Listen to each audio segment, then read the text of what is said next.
नमस्ते everyone. Let's continue chapter number 13 नया रास्ता रिटन बाय सुषमा अग्रवाल जी।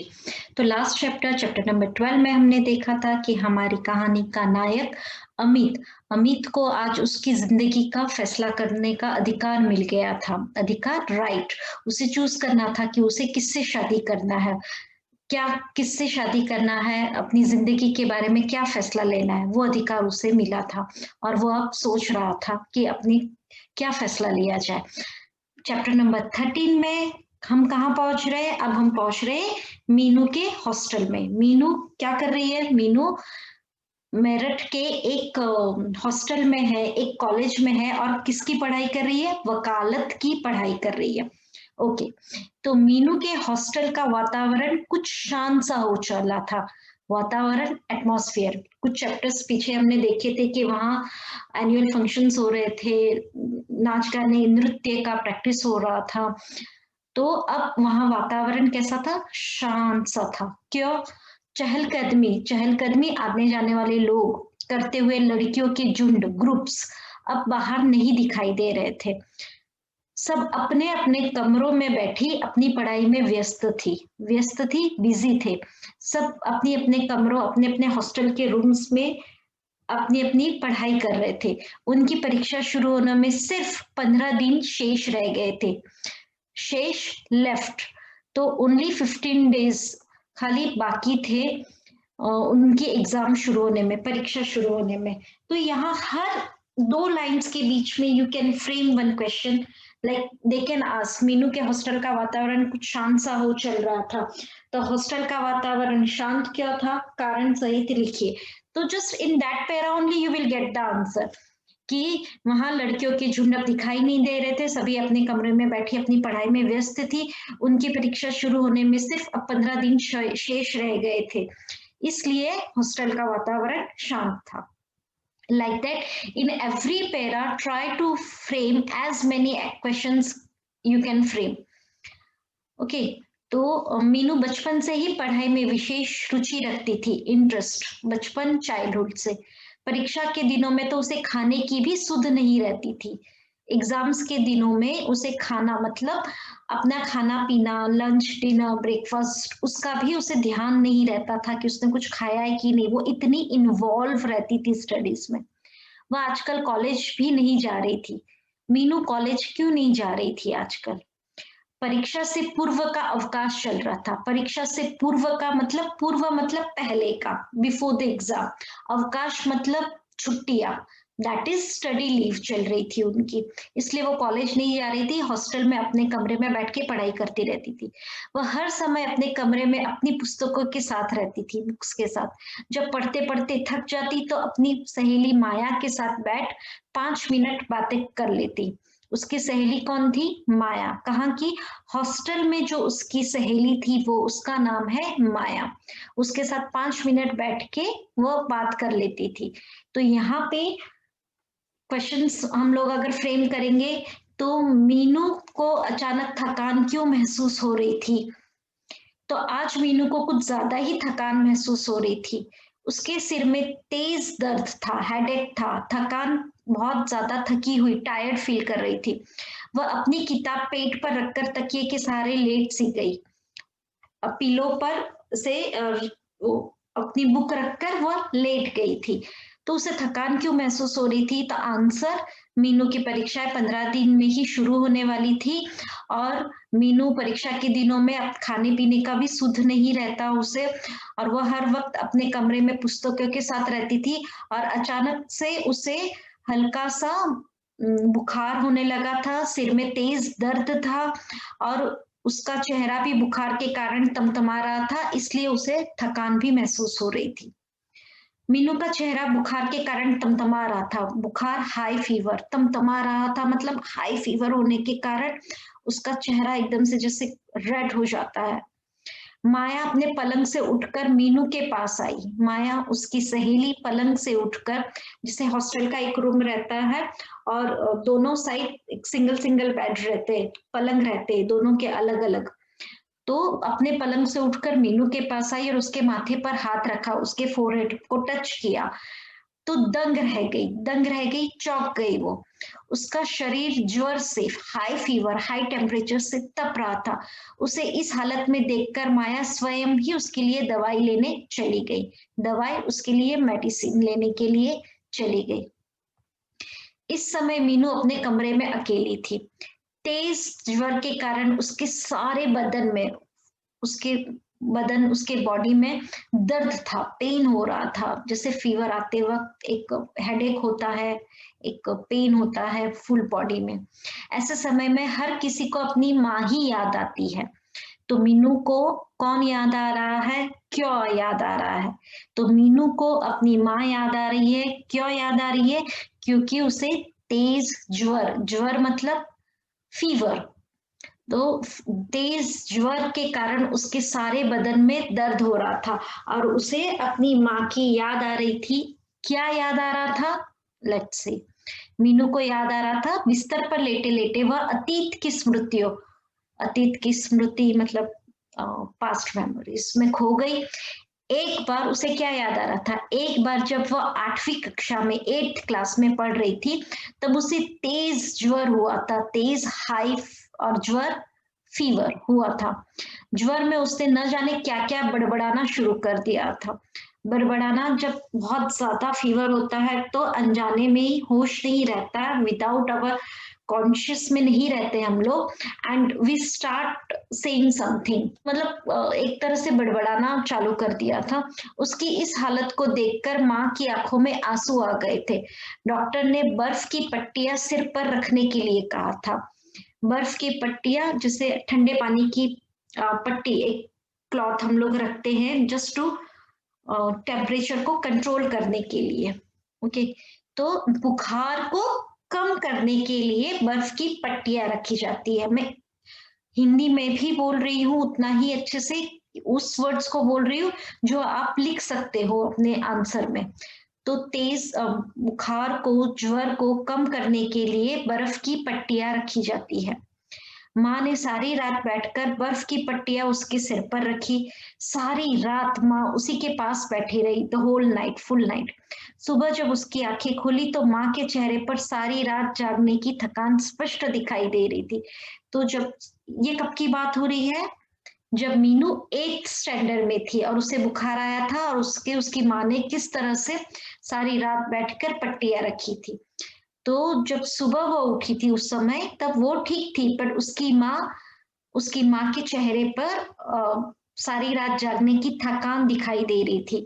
और मीनू का ज्वर उतर चुका था, इस बात पर, परंतु उस समय तक मीनू का ज्वर उतर चुका था, इस बात का उन्हें संतोष था। उन्हें मतलब किसे? माँ को। तो क्वेश्चन, माँ को किस बात का संतोष था? तो माँ को सारी रात जागकर उन्हें पट्टियां रखी उस चेहरे, आपको इसे थोड़ा इलेबोरेट करके ऑब्वियसली आंसर लिखना है। तो रात जागने की थकान उनके चेहरे पर दिखाई रही थी, पर मीनू का ज्वर, उसका बुखार, उसका फीवर उतर चुका था, इस बात का माँ को संतोष था। संतोष मतलब सेटिस्फेक्शन। माँ, मीनू को किसकी याद आई थी? माँ की। क्यों याद आई थी हमने देख लिया। अब माँ की जगह उसकी सेवा कौन कर रहा है, हम देखेंगे। आज मीनू को अपनी माँ की याद आ गई। यदि माँ होती तो उसकी कितनी सेवा करती, कितना तेज दर्द था शरीर में। परंतु यहाँ मीनू किससे बदन दबाने के लिए कहती? माँ तो स्वयं ही उसका सिर दबाने बैठ जाती थी। जैसे फीवर होता है, बॉडी पेन होता है, तो ऐसा लगता है जैसे कोई थोड़ा सा दबा दे सर को। तो वैसे ही अभी मीनू को फील हो रहा है कि यहाँ आप वो किसको बोलेगी सर दबाने के लिए। परंतु माया भी मीनू का कम ध्यान नहीं रखती थी। माँ नहीं है तो मीनू का ध्यान किसने रखा? मीनू का ध्यान उसकी सहेली माया ने रखा। किस तरह माया ने मीनू का ध्यान रखा, आगे देखते हैं। मीनू को ज्वर से पीड़ित सफर कर रही थी वो, तो ज्वर से बुखार हुआ था उसको, तो मीनू को ज्वर से पीड़ित देखकर वह स्वयं ही दवाई लेने चली गई थी। तो माया खुद ही दवाई लेने चली गई थी। जैसे ही मीनू ने करवट लेने की कोशिश की, करवट, व्हाट इज करवट? करवट मतलब साइड चेंज किया। वो सो रही थी, तो जैसे ही अपने बेड पे, अपने पलंग पे साइड चेंज किया, कोशिश की, वैसे ही माया ने कमरे में प्रवेश किया। माया ने क्या मदद की थी मीनू की? वह मतलब माया डॉक्टर से मीनू के लिए दवाई लेकर आई थी। उसके लिए 1 कप चाय बनाकर माया ने उसे दवाई दी और उसके बाद उसका सिर दबाने बैठ गई। तो उसने 1 कप चाय बनाई, उसको दवाई दी और उसका सिर भी दबा रही थी। तो दिस वाज द आंसर, किस तरह उसकी मदद की। कितना अच्छा लग रहा था मीनू को इस समय, कितना अपनापन आ गया था कि माया के व्यवहार में, माया का जो बिहेवियर था उसमें कितना अफेक्शन था, कितना प्यार था मीनू के लिए। मीनू का मन माया के प्रति स्नेह से भर गया, स्नेह अफेक्शन से भर गया। उसे माया के प्रति बहुत ज्यादा वो उसे पसंद कर रही थी। उसके लिए एक एज एक ट्रू फ्रेंड के लिए जैसी फीलिंग्स आती है, उस तरह का अफेक्शन मीनू के मन में आ रहा था अब माया के लिए। क्यों? क्योंकि जब ज्वर था, उसे बुखार था, तब किसने उसकी मदद की थी? उसकी सहेली माया ने। सिर दबाने से मीनू को इतना आराम मिला कि न जाने कब उसे नींद आ गई और सुबह ही उसकी आंखें खुली। तो रात को अच्छे से मीनू सो गई और सुबह उसकी आंखें खुली। प्रातःकाल अर्ली इन द मॉर्निंग, सुबह सुबह जब मीनू की आंखें खुली तो उसके शरीर का दर्द समाप्त हो गया था, समाप्त एंड खत्म हो गया था। ज्वर भी कम लग रहा था, टेम्परेचर फीवर कम हो गया था। माया भी सो ही रही थी, माया सो रही थी। शायद रात देर तक पड़ी होगी। माया सुबह तक क्यों सोई थी? हो सकता है कि वह रात देर तक पड़ी होगी, क्योंकि तक पढ़ रही होगी, क्योंकि उसने जब मीनू को बुखार था तब माया दवा लेने गई थी, चाय बनाई, उसको दवाई दी और बहुत देर तक उसका सर दबाया। उसके बाद शायद उसने अपनी पढ़ाई की होगी, इसलिए माया सुबह देर तक सो रही थी। मीनू ने अपनी करवट बदली और माया की ओर मुंह करके लेट गई। तो आमने सामने जैसे बेड होता है, उसने साइड चेंज करके माया की ओर मुंह करके लेट गई, अपना फेस उसकी ओर टर्न किया था। सोती हुई माया को देखकर मीनू के हृदय में उसके लिए प्यार उमड़ पड़ा। घर से बाहर रह के दूसरे लोग ही अपने हो जाते हैं। माया की जब आंखें खुली तो मीनू की दवाई का समय हो गया था। वह तुरंत बिस्तर से उठी और उसने मीनू को दवाई दी। तो यहाँ हम देखते हैं कि जब सुबह माया की आंखें खुली तब उसने फिर से मीनू को दवाई दी। दूसरे दिन मीनू का ज्वर उतर गया, तो सेकंड डे मीनू ठीक हो गई। 2 दिन की बीमारी में ही मीनू को काफी कमजोरी हो गई थी, तो बहुत वीकनेस था उसको। कुछ ही दिन पश्चात, आफ्टर फ्यू डेज, मीनू की परीक्षा शुरू हो गई थी।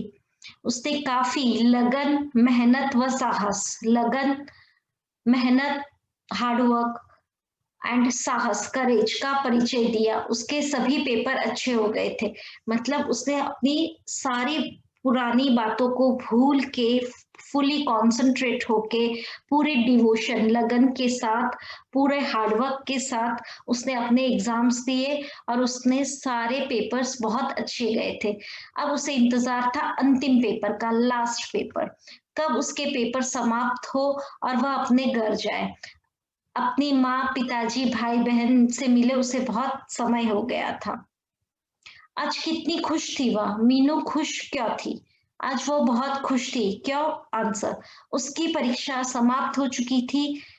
कितना उस उत्साह था उसके हृदय में अपने घर जाने का। तो वो बहुत ज्यादा एक्साइटेड थी, उत्साह था। क्यों? क्योंकि वह अपने घर जाएगी। घर पे वो अपने माँ, पिताजी, भाई और बहन से मिलेगी और उसके एग्जाम्स खत्म हो गई थी, इसलिए मीनू खुश थी।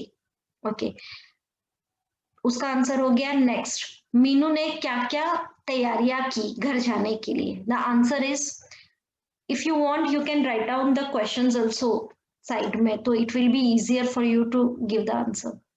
कमरे में पहुंचते ही उसने अपना सारा सामान संवारना, संवारना मीन्स अरेंजिंग, शुरू कर दिया। बैग पैक कर रही थी। परीक्षा के दिनों में वह अपने कपड़े नहीं धो पाई थी। कपड़े, वो लोग हॉस्टल में रहते हैं, अपना काम खुद करना पड़ता है, तो एग्जाम्स के ड्यूरिंग द एग्जाम्स वो अपने कपड़े नहीं धो पाई थी। और ऐसे भी उसकी तबीयत भी खराब थी, तो उसका बहुत सारा काम बाकी था तो कपड़े नहीं धुले थे, इसलिए उसने गंदे कपड़ों का ढेर लग गया था। उसने अपने गंदे कपड़े एक बैग में भर लिए। तो उसने क्या-क्या तैयारियां की थी? उसने अपना सामान संवारना किया था, कपड़े नहीं धो पाई थी, उन कपड़ों का ढेर लग गया था, बैग में भर लिए। दूसरी ओर माया भी अपने घर जाने की तैयारियों में लगी थी। उसने भी अपना सामान लगाया। वे 2 महीनों की छुट्टियों में अपने अपने घर जा रही थी। आफ्टर एग्जाम्स नेक्स्ट ईयर के पहले जो समर वेकेशंस हम लोग के होते हैं वैसे छुट्टियां हो रही थी, उसमें हमें अपने अपने घर जा रहे थे। माया व मीनू दोनों ही एक साथ हॉस्टल से अपने घर जाने के लिए निकली। दोनों के घर के रास्ते अलग अलग थे। क्यों दोनों के घर के रास्ते अलग अलग क्यों थे? क्योंकि मीनू को मीरापुर जाना था। We all know Meenu Mirapur की है। और माया कहाँ की है? याद रखिए, माया अलीगढ़ की है। माया कहाँ की है? अलीगढ़ की है। इसलिए दोनों के रास्ते अलग अलग थे। उन दोनों ने एक दूसरे से विदा क्यों ली? आंसर विल बी, उनकी कॉलेज की एग्जाम परीक्षाएं हो गई थी। अब उन्हें 2 महीने की छुट्टियां थी, उनके पेपर्स हो गए थे, तो छुट्टियों में वे अपने अपने घर जा रही थी। मीनू मीरापुर की थी, माया अलीगढ़ की थी, इसलिए उन दोनों ने एक दूसरे से विदा ली। ओके, तो this will be your answer. तो in the next video we will continue with the chapter number 14। अगर आपने नहीं किया है अभी तक चैनल को, तो please subscribe the channel, do share it. Thank you, bye bye.